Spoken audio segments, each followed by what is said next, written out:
Hi everyone, it's me, Tim. Today I want to talk about gaming in the 1980s. Why do I want to talk about this? A whole bunch of reasons. But when I was doing my channel analytics a few weeks ago, I realized my biggest demographic are people between the ages of 25 and 35. Which means, because it's 2025 right now, you were all born in the 1990s. Except a little sliver of you that were born in 2000. Let's put that in perspective. By the end of the 90s, by 1999, I had a bachelor's degree in computer science from an engineering school, a master's degree in computer science specializing in AI, and I was working on my PhD in AI specializing in machine learning and, in particular, integrated learning. I'd also been in the game industry for almost 20 years, since 1981, and I had made several games already, including Fallout. And it's only 1999, which is now 26 years ago. So I wanted to talk about what gaming was like in the 80s because it was wildly different than what it is now. And maybe by understanding some of this, or even just knowing it, you can understand some of the trends we see in gaming now. To do this, I'm going to have to probably give contextual stories, or for some of you, I'm going to ramble, because you have to understand gaming not only in the context of the 80s, but also in context of all the other entertainment offerings in the 80s. And this is going to not only talk about what the times were like, but also the social aspect of a lot of these entertainment choices and how much focus each one got, how much time people spent in each one of these. Because people have so many entertainment options now. And we've talked about this, all the different streaming options and all the different games coming out on Steam. There are so many things vying for your attention and vying for your focus that even though, Steam is putting out, I think we figured it out, was like 70 games a day, people buy them and then never play them, which was unheard of in the 80s. So let's go back to 1981 and talk about what gaming was like. I was 16 years old, and I was already working at my first video game job at Pegasus Software, which would later become Cybron, which would later put out Grand Slam Bridge. I have a whole video about that. I'll link it below. And if you're wondering how I got that job or how you might want to get a job, I'll link another video below about that. But, I could talk forever about that, and I have on those videos. But let's talk about a quick thing of what entertainment was like. So let's talk about movies. Movies were a real big social thing back when I was a teenager. You would drive to the movie theater. Yes, I was 16. I got my driver's license. It opened up the world. We would drive to a movie theater, either picking up my friends on the way or I meet them there. You wait in line to get a ticket. Yes, you had to wait in line. You couldn't buy one online. And you would be talking the whole time in the car and while waiting in line.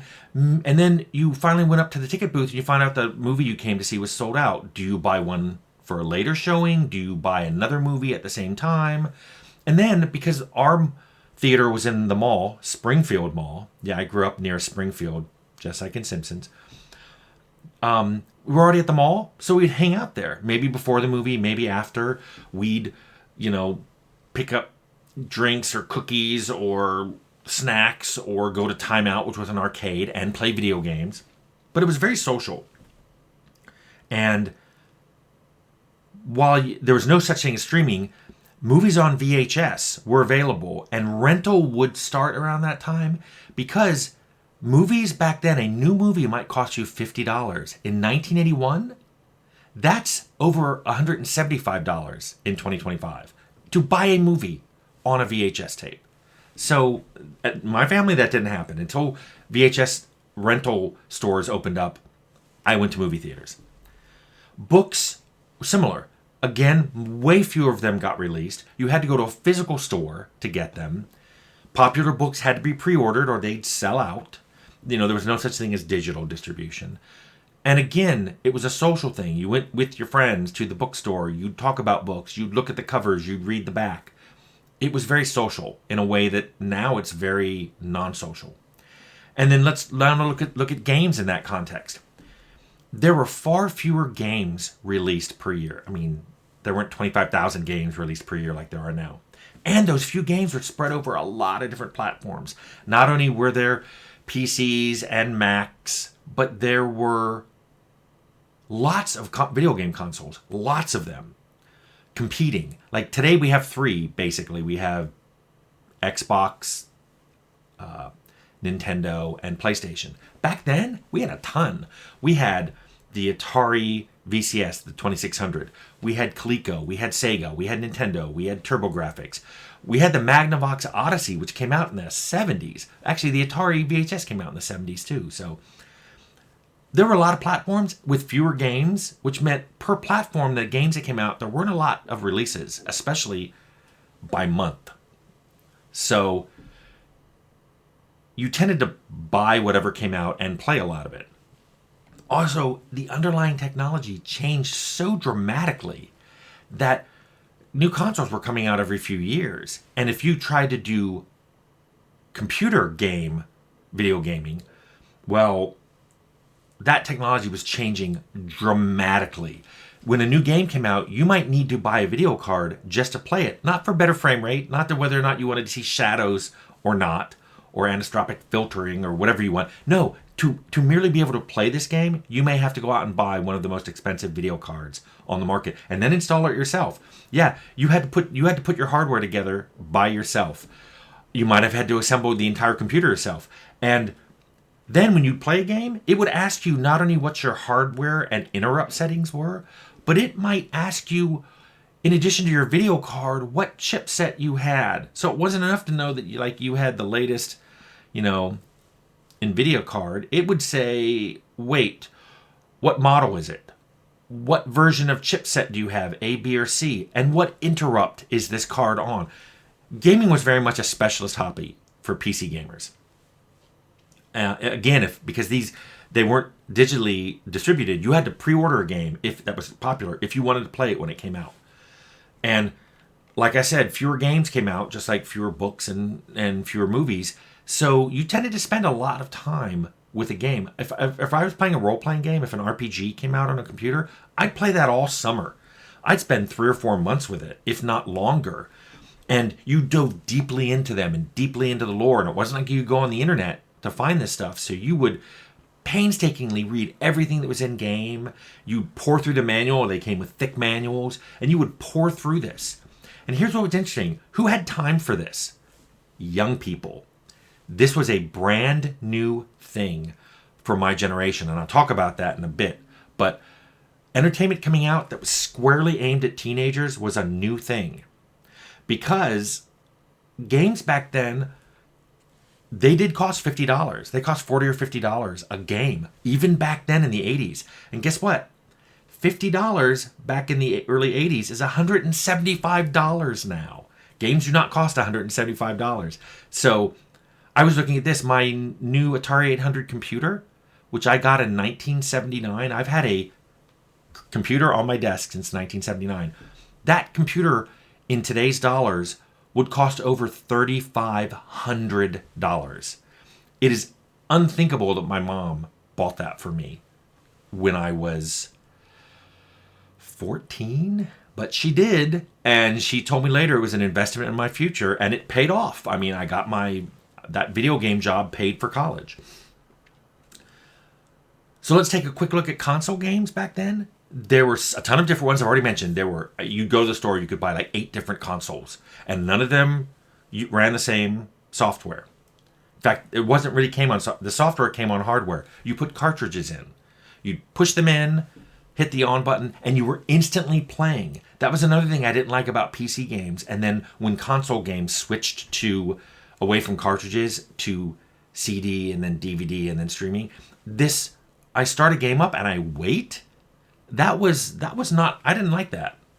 Also, back then, cartridge games were pretty much bug-free because they couldn't be fixed. They couldn't be patched after they shipped. So there were really intensive tests that you had to make it past, these hurdles you had to get over from the console manufacturer to make sure they were going to make your cartridges. So most games shipped bug-free, which is unheard of these days. I mean, let that sink in. If I bought a cartridge, I expected it to run perfectly and instantly. Doesn't happen. And so what happened in all this? A complete and utter crash of the industry. Not like now. The current layoffs that have happened in the last couple of years have been bad. Yes, I acknowledge that. But you need to understand that in 1983, the entire American video game console industry collapsed, and every single U.S. console developer lost their job. The entire industry was wiped out. I watched this happen. In 1983, I just graduated from high school and I was starting college, and I was depending on my job to help me pay for college. Luckily, I was working at a PC game company. So I watched the console industry collapse. But I managed to keep my job for a few years, which paid for college. But even then, my last year of college, that company went out of business. And so I did work study to finish up college. And then luckily I got a scholarship for grad school. But if it had not been for PC gaming, I wouldn't have been able to go to college. Because console gaming was gone. That entire... if you wanted to play a console game, you had to buy Nintendo. I think that survived. Nothing else did. So I mentioned how interesting it was that games were targeting teenagers, because this is something else that I think modern young people would find hard to understand. In the 80s, it was young people, and by that I mean teenagers and maybe very, very early 20s. They were going to movies, buying games, reading books in huge, huge numbers. In some cases, in some of those, more than the other generations. And finally, movies and TV shows and games were being made that were aimed squarely at those teenagers. By the way, those teenagers were turned into be Gen X. That was me. Boomer teens, it turned out, they didn't get things aimed at them as teenagers. Movies were for adults or children, not for teenagers. Same thing with books, same thing with TV show. There weren't any things that were put out saying this is squarely for teens to watch. And that happened when I entered my teenage years in 13 or 14. MTV came out, an entire TV channel that was squarely aimed at teenagers. Breakfast Club, the movie, all of John Hughes films came out, and they were squarely aimed at teenagers. Sure, adults could watch them. Kids could watch them too and may not get all the jokes. But the demographic, it was aimed squarely at teenagers. That was a new thing. Now, it's a whole category. But back then, this was new. And combined with the fact that you are now targeted as a demographic and you have a million ways of getting entertainment, you have such a rich and varied trove of entertainment that in some ways you have so much more that it paralyzes you. It's hard to find what you like. I have a whole video on discoverability. It's hard for you to... I hear people complain that there's no good games out there for them. I guarantee you there are. It's just you can't find them because there's just so many. It's paralyzing. It reminds me back in the day when cable came out and people used to complain that they had 100 channels and nothing good was on. It's the equivalent of that. There's a ton of stuff to watch, but you just can't find what you want to watch. So people tend now to go from game to game to game, or book to book to book, or show to show to show, way faster and way more often than we did. People abandoned shows earlier. This started happening in the late 80s and 90s, where shows had a couple episodes. They didn't get a whole season. They got a couple episodes, and if they didn't catch on, they just cancel them. And keep in mind, there are exceptions to this in the modern day. There are season passes for online games that you pay, and now you have a whole chunk of time to play it. And there are MMOs that demand more time from you, and you pay subscriptions for. So there are exceptions to this. But by and large, the vast number of games that come out, there's an expectation that you won't be one of the people who spends time exclusively on this game, and you won't stick with it for months. So, because the number of gamers that do that is a lot less. It used to be a big majority of gamers. Now it's a smaller percentage of gamers. Now, is this good? Is it bad? Is it both? Probably. You can view it as, for the majority of gamers, there's less commitment in that group than there was in the 80s. I mean, why spend a lot of time on a game when new games are coming out all the time and the new ones look like they're better for you? Why spend time on this one? But there's a result. I told you I was going to talk about trends. There are some things that have happened in the game industry as a result of there being so many games and people being willing to abandon games and go on to a new one when it comes out. And that is, games come out with far less steep learning curves, because you got to get those people figuring out how to play your game fast, because they won't spend a lot of time waiting around. That's my simplification video. You have to grab the player really, really fast. You have about 15 minutes, I think I've been told, in a game before they just go, and then move on to the next game, because not only are there a ton of games out there, they can stream them. They can have them really quick. This also results in shorter games. I talk about that in my game length video. But not only are games shorter, and then subsequently trailers are shorter, because there are just so many other games that people aren't sure you're going to devote time. Back then, 100, 200 hour game, sure, most of the gamers would play it that way. Now, there are achievements for finishing games, and there are popular games out there where the majority of the game players never, ever finished it. And that's surprising to me, because if I'm going to devote time to something like a major, big RPG like Baldur's Gate 3, I will finish it. But there are gamers now like, I love Baldur's Gate 3, I think it's wonderful, I've tried many different characters, and they haven't finished, and they consider themselves a hardcore gamer. So things have shifted. The what a hardcore gamer is versus a casual gamer, how people get their games, what they think of games, whether they think of games as social, what they think of it in terms of a time investment and a monetary investment. That has all changed. And it's hard for people nowadays to see what games were like back in the 80s, but I hope this video gave you a kind of a glimpse into gaming in the 80s.